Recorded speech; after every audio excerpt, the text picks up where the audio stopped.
What's up, tubers? Welcome back to the channel. Going to do another What's in the Box video for you. Today we're looking at the new re-release of the REVELL 1/24th scale 85 Fiero GT. Not a new kit. It is a new tool. I've watched a couple other videos on it, and there are a few that are much more in-depth than I'm going to get into in this video. We're basically just going to slice it open, flip it, and check it. Oh, I just went right through that box, didn't I? Neat. Good thing I don't save the boxes.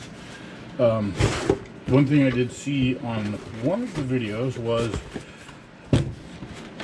the tires are inside with the body. So if you have this kit and you intend on keeping it around for a while, stab yourself in the finger. No, don't do that. Remove the tires. Separate them from the You know, even if that's as far as you go, good, because we all know what's going to happen with those tires. Excuse me while I do a little emergency surgery here. Top quality equipment. Let's see, we'll contain the flow, stab wound flow. Perfect. It's perfect. Can you see? Can you see?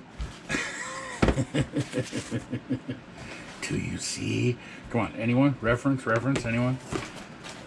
Anyways, so we'll get back to the flip it and check it before I impaled myself. Read. You know, I mean, it was Halloween. Wow, now I'm going to be all handicapped for the rest of the day. Ooh, decals were a little tweaked. Decent sheet. You know, it's got some strapping options there.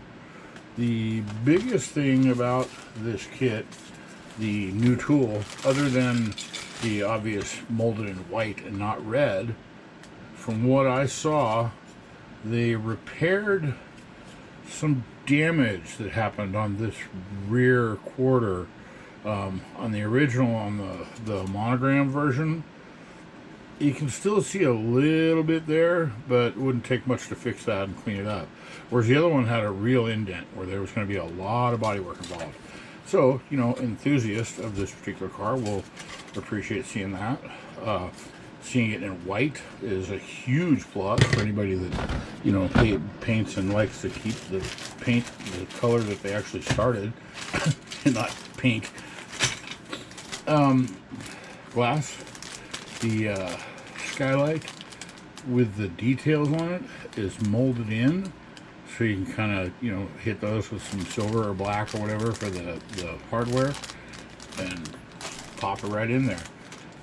Rear tail light, single piece. Not a whole lot to it, not a whole lot of parts. Careful not to impale myself again. Make sure everything's out. Everybody in the pool.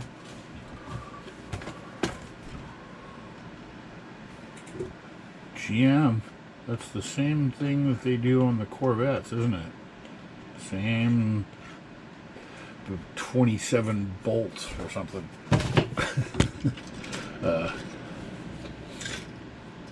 Nice details on the underside.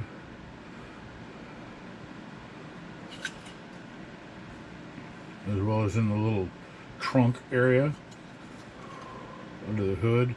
Various holes to where to drill for, you know, your spoiler and whatnot. Good looking seats.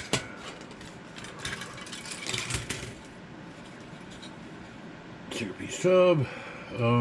It does not have the, I can't remember which one it was. Like I said, I watched a couple of videos, and one of them had crazy arrow to it, like a crazy arrow body kit that, I don't know, in my opinion, didn't look good. Side vents, and something that I caught on one of the other, or no, that's backwards. The side vents, and then cooling vents. Apparently on the real car there was only one on one side, so I don't know, whatever, for all you rivet counters out there. Nice recessed Pontiac in the back. Looks good. Decent looking wheels, you know. Those will paint up nice. As you'll see, there is no chrome whatsoever, which seems to be a kind of a theme with the recent repops for Revels. I suspect it's probably because, one, they might have, they might be aware that we stripped the chrome down, and moreover, they sell a spray paint, so they want you to buy their spray paint to put chrome on. that's what I would think. Anyways, nice little dashboard, some good recessed details throughout. That looks good. That will paint up really nice, as well as the molded vents with some panel line. Those will look really good.